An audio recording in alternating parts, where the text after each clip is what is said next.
Hey, what's up everyone? Mike Hill, the Wholesaling Titan here. In today's video, I want to talk to you about how to use land trust to flip your properties. Now, this video is made for Francois. Francois is one of my cash buyers.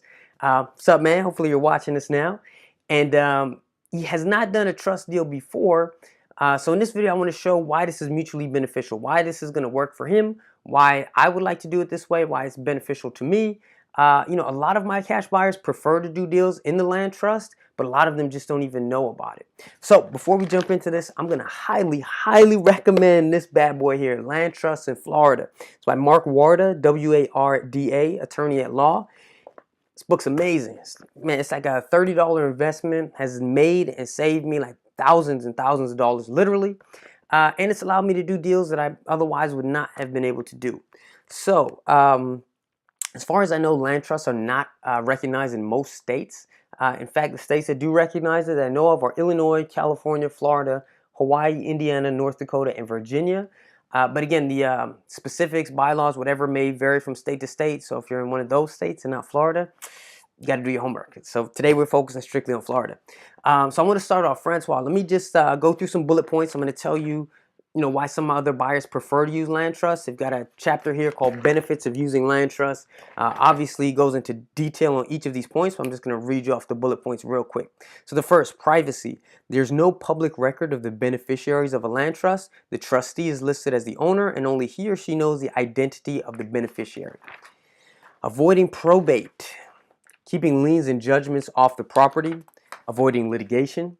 Ease of use by multiple owners, ease of transferability of interest, ease of changing contingent beneficiaries, simplification of making gifts, ease of foreclosure, safer lease option agreements, keeping tax assessments lower, keeping sales price secret, limiting liability, improving the financial statement, ease of negotiation, avoiding personal problems of beneficiaries, holding judges' property, ease of property management, saving title insurance premiums, avoiding real estate brokerage laws, buying foreclosures, buying distressed properties, avoiding seasoning problems, improved situation in foreclosures, and spouses' forced shares. Should you get divorced, you can, hide that from the spouse, which is a more an ethical thing. But those are some of the benefits, right? So now, why am I interested in this? Why as wholesalers should we be interested in this? Well, obviously as a wholesaler, the easiest way to flip your property is to just do an assignment. Simple, easy, you got the contract, one transaction, you assign it.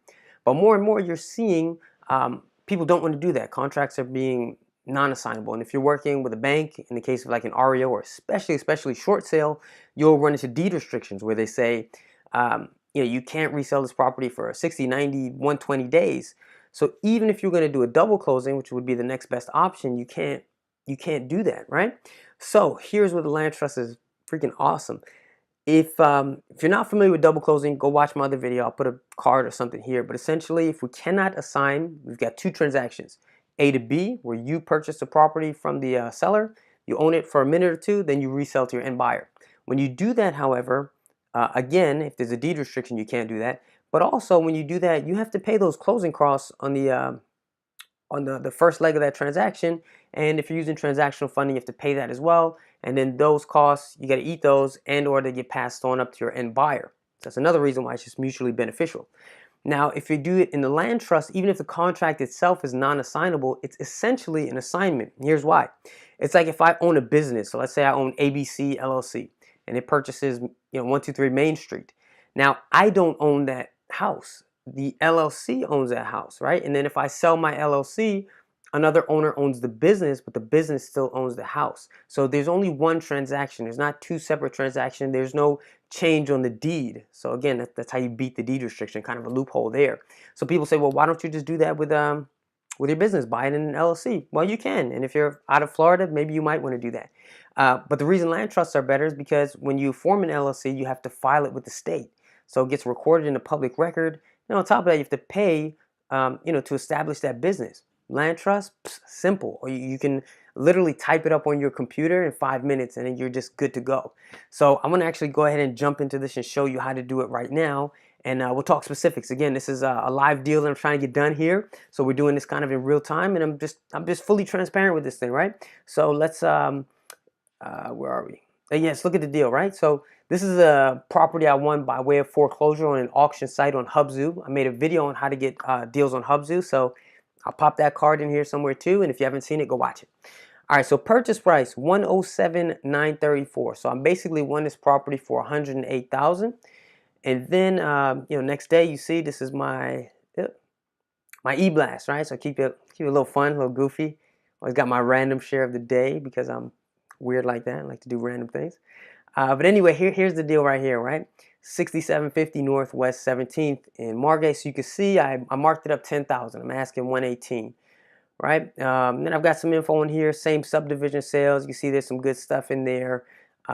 Proximity sales. You got stuff in the 190s, like within walking distance, right? So Francois has been to the property, took a look at it, and he said, I want to make an offer of 110.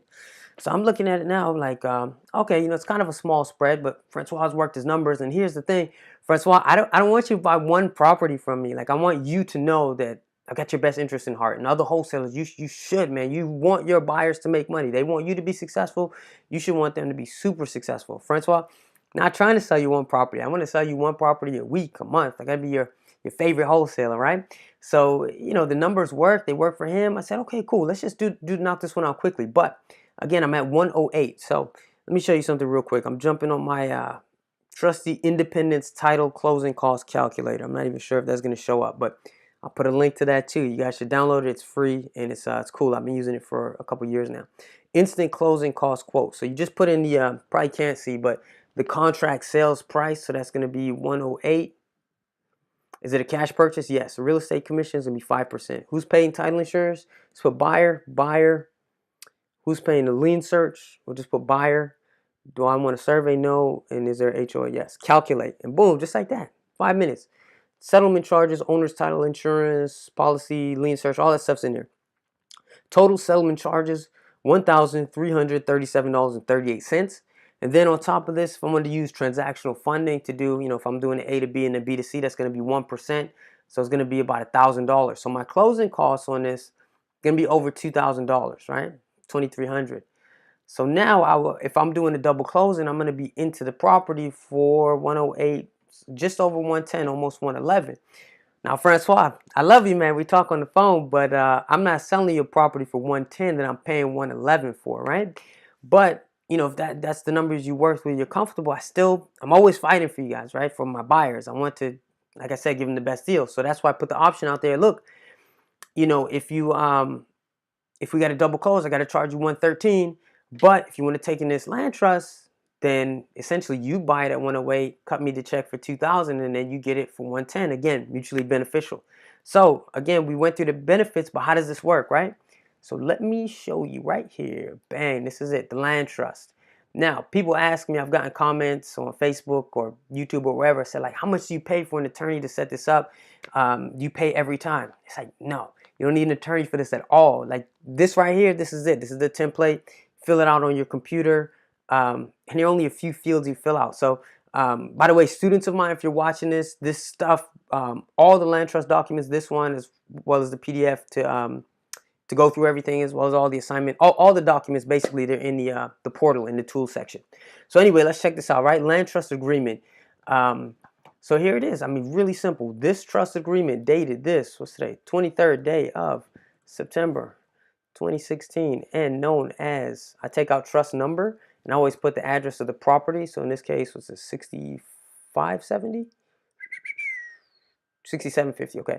So it would be known as 6750 Northwest 17th. I use the address and I just write land trust. And I always put my name, comma, Michael Hill. Actually, no, I'm sorry. You don't even need to put that here. Just put land trust, by and between, and then this is where I just put my name. Boom. Michael Hill as trustee, and the following beneficiaries and the percentages opposite their name. So as a beneficiary, I always just put my LLC. So that's Liberty Property Investments LLC, and then you just write 100%. Or if you're doing a joint venture deal or something like that, I could put like Liberty Property Investments at 50%, and then the other LLC at 50%, right? And say you go down here, the trustee will take title to the following land located right here. I would just put Broward County, and then I will put the full address of the property right here. All this other stuff, man, this just stays the same from trust to trust. All the same, done for you. Right here, I always just throw in the trustee's compensation, $100. I'll put that in there too, 100, bang. All right, and then we go down, replacement of trustee. It's just if the trustee dies, you can list who your successor trustee is going to be. You can leave that blank.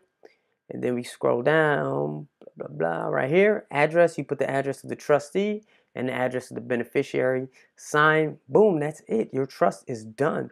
And the cool thing is, like, I filled out the contract with Hubzu as with the buyer name as the land trust, but this trust wasn't even, obviously it's not created yet, but that's cool. Like, check this out. This is directly from the book.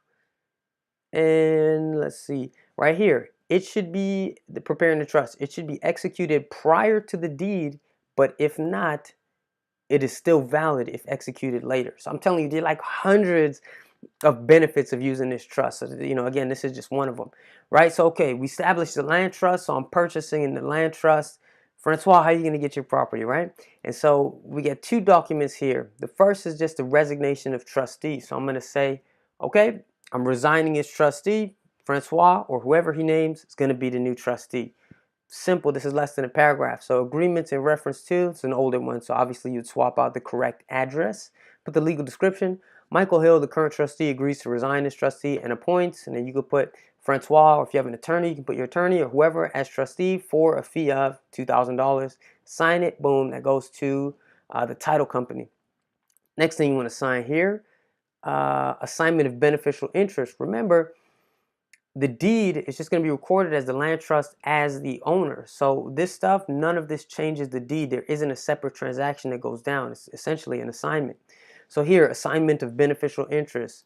Again, we just put the county in Florida, dated for value received. It's going to be $2,000. The undersigned hereby sells, assigns, and transfers on to Francois. Or your business name, whose tax ID number is, and then you put that in there.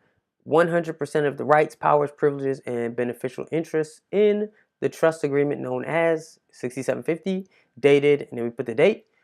I sign, acceptance by assignee. Francois, this is where you would sign, and then again, acceptance by trustee. Man, one-page document, simple. You take all three of these, your land trust, the assignment of beneficial interest, resignation as trustee, and just ship them to your, or send them on over to your title company, and that's it. They take care of everything else.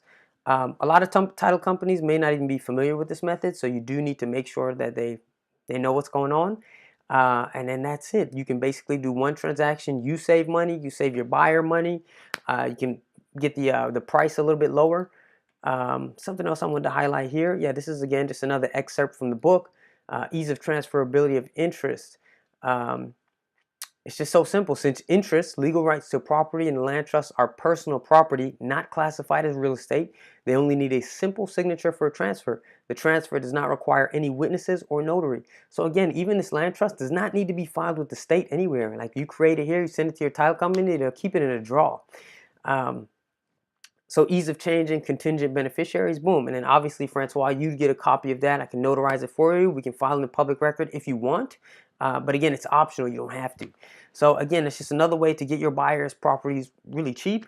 I kind of thought that I would have a little bit more to say about this, see if I'm missing anything. But I mean, it really is that simple. So if you guys have any questions, ask them in the comments, and I'll try to expand some of the stuff I mentioned in this video, like the closing cost calculator, whatever. I'll put those links in the description.